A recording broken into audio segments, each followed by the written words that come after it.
No, I don't have my shit together, and I'm choosing to be okay with that. I'm done waiting until everything's perfect. I'm going to make my big dream come true without having everything mapped out first. I'm going to build a cob house. I'm going to start a permaculture homestead, starting with no money, no land, and no experience. But I do have conviction, vision, and a starting plan. I've had this dream for so long. I've actually wanted to build a cob house with my kids since before I had kids. But for the longest time, the vision would just come in little glimpses. I could feel it deeply. I wanted it. I could feel what it was like, but I could only actually see flashes of it. Like I would see our feet stomping the clay, sitting up late nights with my husband and designing like the rocket mass heater to go under the cob bench, just shoulder to shoulder, like building something together. But those glimpses, that's not the vision, because that's not a life. Those are just moments. And I didn't know what kind of life those moments fit into. Like, I didn't know how we were going to actually be able to make it work.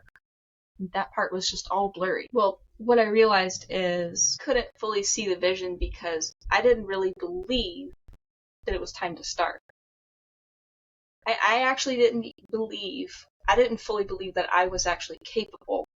I knew I wanted it, but I didn't really feel like I could do it. Or maybe I didn't feel like I deserved that life.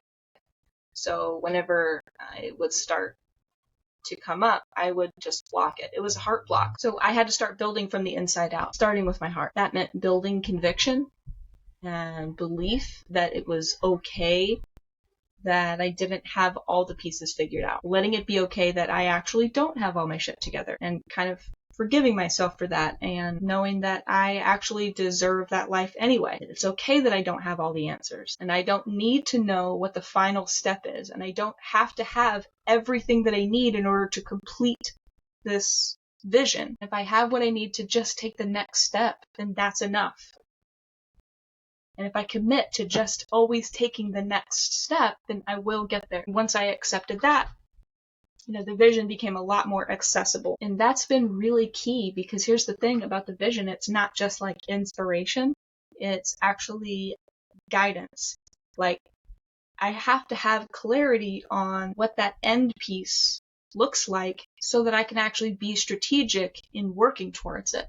Like, once I can see that whole life, then I can, focus in on important aspects of it and start working backwards, setting goals and milestones all the way back to action steps that I can put on my calendar and start taking action today. For example, like identifying a particular type of business that we could do to support our family on a piece of land. So you identify the business, that allows you to start uncovering resources that can get you closer. So like, who's done that type of business? Who's been successful in that? Well, what did they do? How did they start out?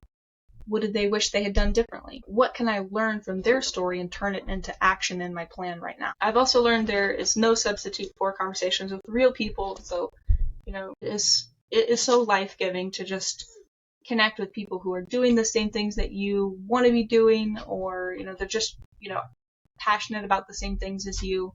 So if that's you, I would love to hear from you. If you are working on the same things that I am, or if you've been where I am at now, I would just really love to hear from you. If you just want to leave a comment or send me a message, I would just love that.